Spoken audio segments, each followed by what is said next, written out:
Yo, what's up mga kaibigan? Nali na tayo magkwentuhan. Si Kai Sotto nga ay considered bilang Philippine basketball phenom. From a young age ay nakita siya bilang isang solid prospect. Nakuha niyang atensyon ng mga team sa Europe at colleges sa US. Sa kanyang tangkad ay agad nga siyang kinumpara sa tulad ni Zhou Qi ng China na nakapasok sa NBA sa Houston Rockets. Nagkalat siya dito, subalit hindi nga natin yan mamalitin. Wala pa nga tayong homegrown Filipino na nakakapaglaro sa liga.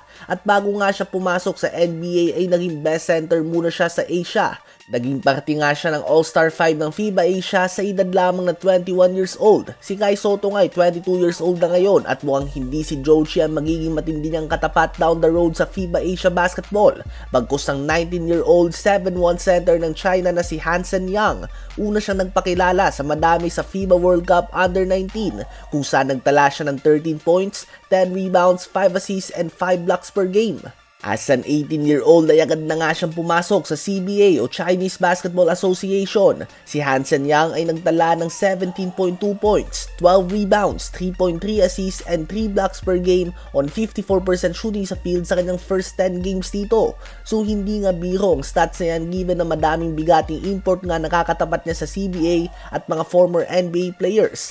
At the young age of 18 years old ay magandang maturity nga ang pinakita niya upang makapagdomina sa CBA. At ngayon naman bilang parte ng Team China sa NBA Summer League, ang ngayon 19-year-old center naman ng China ay napapansin na nga ng mga teams ang kanyang magandang footwork sa poste. Umahanga ang mga fans sa kanyang swabing galaw. Sa edad niyang 19 years old ngayon, tiyak na magiging sakit sa ulo din ito balang araw sa FIBA Asia. Possibly next year sa FIBA Asia Cup ay makatapat na din ito ni Kai Sotto. Hopefully ay healthy na nga si AJ Edu upang maging kanyang katuwang sa pinta. Dahil tiyak na hindi lang isang player ang 7-footer ng China at pwede na nga silang ipagsabay ni Zhou Qi bilang Twin Towers ng China mga kaibigan. Base sa kanyang stats sa CBA at pinapakita sa Summer League ngayon, sino ba sa palagay nyo ang mas magaling sa kanila ni Kai Sotto?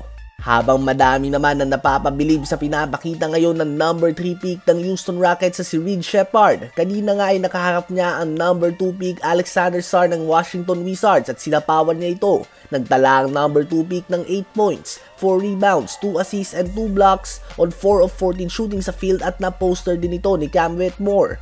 Habang si Reed Sheppard naman ay gumawa ng 22 points, 6 rebounds, 7 assists, and 5 steals on 60% shooting sa field. Panalo din sila sa score na 109-91. Ito nga ay matapos din na magtala niya ng 23 points, 4 rebounds, 5 assists, and 3 blocks sa first game on 4 of 6 shooting sa 3-point line. Habang reigning Summer League MVP Cam Whitmore ay gumawa din ng 25 points, 8 rebounds, 5 assists, and 5 steals sa game kanina. Sa draft class na ito na sinasabi ng madami na mahina, so far ang pinaka-impresibo nga ang pinapakita ay ang number 3 pick Reed Sheppard ng Houston Rockets at number 4 pick Stephon Castle ng San Antonio Spurs. Ano ba ang masasabi nyo tungkol dito?